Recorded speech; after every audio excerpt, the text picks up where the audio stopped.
Buenos días, hermanos. Es un privilegio y un placer estar aquí. El pastor Joel manda saludos. Me habló hoy a las 10 de la mañana para recordarme que no se me olvidara. Enviar saludos y compartir también cómo Dios nos está usando allá en Tijuana con Evita y Doña Miela.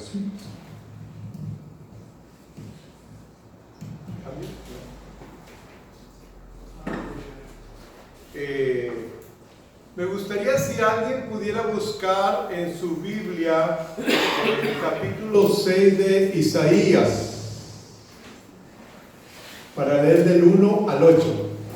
Isaías 6 del 1 al 8. Y que se ponga de pie alguien que tenga voz fuerte y clara así desde su lugar. Isaías 6 del 1 al 8. Nada más díganos la versión, puede ser Reina Valera, NBI, Dios habla hoy, cualquiera. Venga, NBI, gracias. Del 1 al 8. El año de la muerte del rey Usías, vi al Señor excelso y sublime, sentado en un trono. Las orlas de su manto llenaban el templo. Por encima de él había serafines, cada uno de los cuales tenía 6 alas. Con 2 de ellas se cubrían el rostro, con 2 se cubrían los pies, y con 2 volaban. Y se decían el uno al otro: Santo, Santo, Santo es el Señor Todopoderoso. Toda la tierra está llena de su gloria. Al sonido de sus voces se estremecieron los umbrales de las puertas y el templo se llenó de humo. Entonces grité: ¡ay de mí, que estoy perdido! Soy un hombre de labios impuros y vivo en medio de un pueblo de labios blasfemos. Y no obstante, mis ojos han visto al Rey, al Señor Todopoderoso. En ese momento voló hacia mí uno de los serafines. Traía en la mano una brasa que con sus tenazas había tomado del altar. Con ella me tocó los labios y me dijo: mira, esto ha tocado tus labios, tu maldad ha sido borrada y tu pecado perdonado. Entonces oí la voz del Señor que decía: ¿a quién enviaré? ¿Quién irá por nosotros? Y respondí: aquí estoy, envíame a mí. Muchas gracias, Rita. En esta mañana me gustaría invitarlos a meditar en la vida de un profeta, el profeta Isaías, que vivió en tiempos muy difíciles en el siglo VIII antes de Cristo. Isaías sirvió durante 4 reyes de Judá, así como con 4 presidentes, desde Usías hasta Ezequías. Casi todos ellos hicieron lo malo delante de Dios. El imperio más poderoso de su época fue el imperio asirio, un imperio poderoso y que las naciones de su época le temían. El profeta conocía la vida religiosa, política, local e internacional de su tiempo. Por eso se cree que él creció en Jerusalén, un hombre con educación y conocedor de su realidad. ¿Qué estaba haciendo el pueblo de Dios en ese tiempo? En esa época Judá adoraba a otros dioses y también adoraba al Dios de Israel. Judá hacía lo malo ante los ojos de Dios, pero nunca dejó de cumplir sus deberes religiosos. Judá pensaba que su futuro estaba en aliarse con el imperio asirio para ganar su favor y así asegurar su futuro. Esto me hace pensar un poco en nuestra realidad en América Latina, donde cerca del 30% de la población aún vive en situación de pobreza. Es la región más desigual del mundo y es la región más violenta del mundo. En el contexto político en México observamos una radicalización. Algunos se van a la izquierda populista, y no voy a mencionar nombres, y otros a una derecha extrema, sin colores. En este contexto uno se pregunta: ¿dónde está la iglesia? ¿Qué está haciendo el pueblo de Dios? La respuesta no es muy gratificante. Muchas veces cierra sus ojos a estos temas por un concepto equivocado de la santidad. Otras veces es peor. En varios países de la región, incluyendo México, observamos a una iglesia dividida, ya que su fidelidad ideológica está por encima de su identidad en Cristo. Tenemos ejemplo en Honduras, Venezuela, Brasil y otros países como el tema político divide a la iglesia. Teniendo estas dos realidades en mente, les invito a ver la historia del llamado al profeta registrado en Isaías 6, del 1 al 8.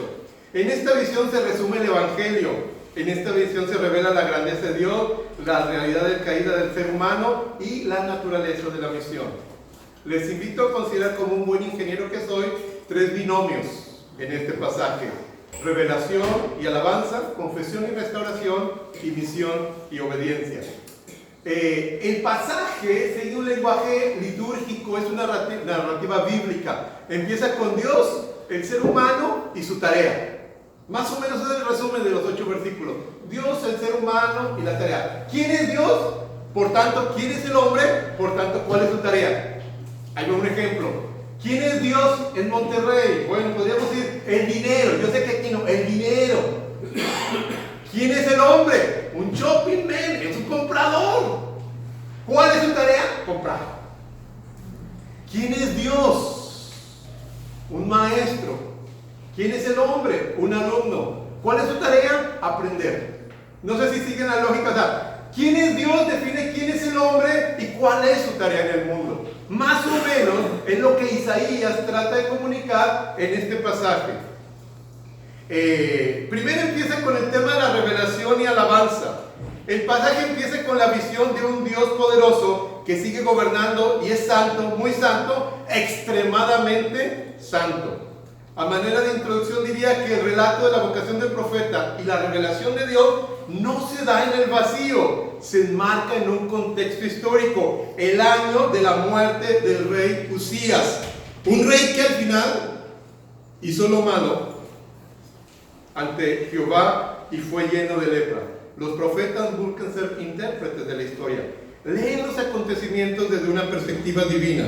El llamado de Isaías se encarna en la historia porque al final del día el Dios de Isaías es el Dios de la historia. Al regresar a nuestro pasaje tenemos una primera imagen, es la de un rey. Para Isaías, Dios es un rey santo, poderoso y digno de alabanza. El trono es una expresión de autoridad. Se revela un rey que está en funciones y listo para juzgar con justicia. También se sugiere que trono y templo están interconectados, cielo y tierra. La majestad de este rey abarca el cielo y la tierra. Los seres celestiales, serafines, nos dicen que este rey no solo es santo, es muy santo, es absolutamente santo. Pero no solo es santo, sino el título de Jehová de los ejércitos, todopoderoso. Comunica la de un Dios todopoderoso, asociado al arca del pacto. Además, la gloria de Dios permea todas las criaturas. No hay nada en la realidad celestial ni en el mundo creado ajeno a la santidad, poder y gloria de Dios. La tierra se estremece ante su presencia y Isaías testifica una teofanía. A la luz de esta imagen me gustaría compartir 2 reflexiones. En primer lugar, esta revelación o visión nos invita a considerar el trono de Dios para construir una nueva perspectiva. Los reyes y emperadores, por más poderosos que sean, llámese Trump, llámese Putin, llámese este presidente o el otro, son reyes temporales y mortales. Están de paso. En Apocalipsis 4, del 2 al 8, la visión del trono y la palabra santo se repite 3 veces también. Lo veíamos en la mañana. Ahí el contexto es un pueblo que sufre persecución en medio de un imperio dominante, el imperio romano. En Isaías vemos también un pueblo que sufre en medio de un imperio, el imperio asirio, pero con la diferencia de que su sufrimiento es consecuencia de su pecado. Pareciera que en momentos de sufrimiento, sea por nuestro pecado o de manera injusta, se levanta la pregunta: ¿acaso sigue Dios gobernando? La visión y todo el libro de Isaías busca responder esta pregunta. Una correcta comprensión de quién es el Dios que adoramos, un Dios que es santo, poderoso y que está sentado en el trono, nos permite, hermanos, relativizar los imperios de cada época y aún nuestros propios sufrimientos. En segundo lugar, somos invitados a expresar nuestra adoración de una manera integral. Hay un rechazo a la dicotomía en la adoración cristiana. En el pasaje una y otra vez se menciona las intersecciones cielo y tierra. No hay ningún espacio en el cielo ni en la tierra ajeno a la santidad, poder y gloria de Dios. Una comprensión correcta de la santidad de Dios nos libera de una adoración legalista o dicotómica. Esto es, en la iglesia me porto muy bien y allá afuera hago lo que quiera. Una adoración que no se refleja en la vida cotidiana es abominación para Dios. Alguien que me ayude a leer el capítulo 1 de Isaías del 11 al 17. Alguien así como ventas, como fuerte, clara, para que escuchemos lo que Dios opina del pueblo de Israel, lo que nos describe. Capítulo 1 del 11 al 17. A ver. ¿Alguien? Gracias. Ah. Sí. Gracias. Es que pensé que ya, ¿no? Ya. Ok. ¿Para qué me sirve, dice Jehová, la multitud de vuestros sacrificios? Hastiado estoy de holocaustos, de carneros y de cebo de animales gordos. No quiero sangre de bueyes, ni ovejas, ni de machos cabríos. ¿Quién demanda esto de vuestras manos, cuando venís a presentaros delante de mí para hollar mis atrios? No me traigáis más vana ofrenda. El incienso me es abominación. Luna nueva y día de reposo, el convocar asambleas, no lo puedo sufrir. Son iniquidad vuestras fiestas solemnes. Vuestras lunas nuevas y vuestras fiestas solemnes las tiene aborrecidas mi alma. Me son gravosas, cansado estoy de soportarlas. Cuando extendáis vuestras manos, yo esconderé de vosotros mis ojos. Asimismo, cuando multipliquéis la oración, yo no oiré, llenas de sangre vuestras manos. Lavaos y limpiaos, quitad la iniquidad de vuestras obras de delante de mis ojos. Dejad de hacer lo malo, aprended a hacer el bien. Buscad el juicio, restituid el agravio, haced justicia al huérfano, amparad a la viuda. Venid luego, dice Jehová, y estemos a cuentas. Si vuestros pecados fueren como la grana, como la nieve serán emblanquecidos. Si fueren rojos como el carmesí, vendrán a ser como blanca lana. Muchas gracias. Dios dice, miren, todo su cumplimiento religioso de venir al templo, traer estos animalitos y cumplir con esto y con esto y con esto, dicen, al fin del día es abominación para mí. Yo lo aborrezco. ¿Por qué? ¿Por qué? Porque salían del templo y hacían lo que querían. Trataban mal al empleado, abusaban, robaban, se peleaban, injuriaban, y hay una lista ahí larga. Entonces dice, en resumen, somos invitados a expresar nuestra oración, sí, en el culto, pero sobre todo en la familia, en el trabajo y en la escuela. Dios espera una adoración que va más allá del día domingo. Me parece que estos dos elementos, hermanos, son centrales en la vida cristiana. Creyentes que comparten la grandeza de Dios, y buscan corregir las ideas reducidas de Dios en este mundo. Un llamado a testificar del Dios verdadero. El Dios que servimos está por encima de los poderes e imperios de nuestro tiempo. Está por encima de los paradigmas científicos y aún está por encima de los hombres del dinero. En segundo lugar, creyentes que honran a Dios en el mundo laboral, familia, académico y social. Precisamente los creyentes existen en esta intersección de cielo y tierra, o más bien en la intersección de reino de Dios y sociedad. Por esta razón los creyentes no dan la espalda a los problemas de la familia, de la sociedad y del país. La santidad de Dios, que toca y abarca toda esfera humana, nos obliga a responder desde una perspectiva cristiana a los grandes males de la sociedad, como la corrupción, la violencia, la pobreza y todo tipo de injusticia. Ahí es nuestro campo de misión. No es que nuestro campo de misión es la vida interna de la iglesia, sino lo que pasa en la sociedad. Número 2, confesión y restauración. La tragedia de la realidad humana y la iniciativa de Dios para restaurar al profeta y a su pueblo. Esta visión crea una crisis en el profeta.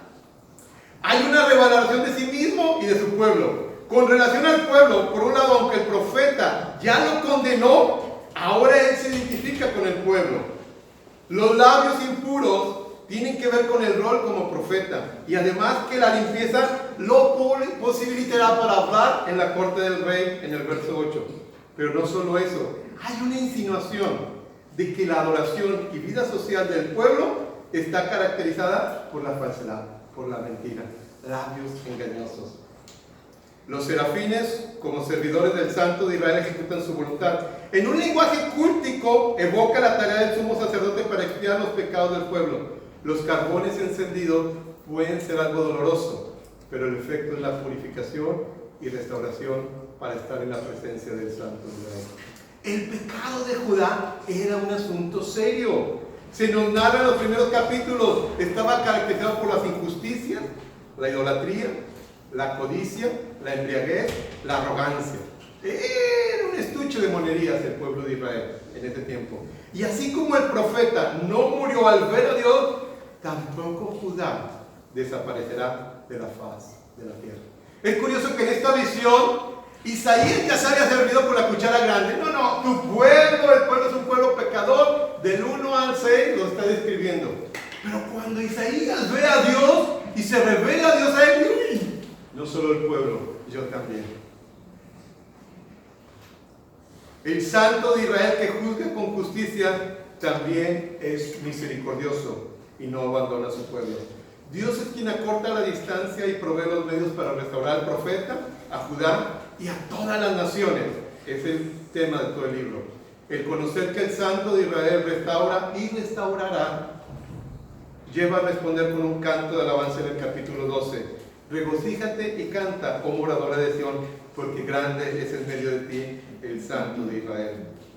No podemos olvidar que vivimos en un mundo caído, hermanos. Esta dimensión nos invita a reflexionar en dos aspectos.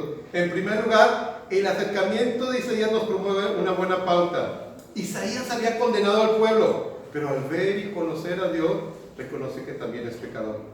Nuestra presencia o testimonio en el mundo no puede llegar con arrogancia, sino con humildad, ya que ante Dios todos somos pecadores. Es nuestro acercamiento al mundo, a nuestros vecinos, compañeros de trabajo, ya que reconocemos nuestro propio pecado. La presencia cristiana en el mundo es un testimonio marcado por el pecado o la caída. Pero ese pecado no tiene la última palabra en nuestra vida. Dios con su iniciativa irrumpe en nuestra vida, en la sociedad y trae esperanza.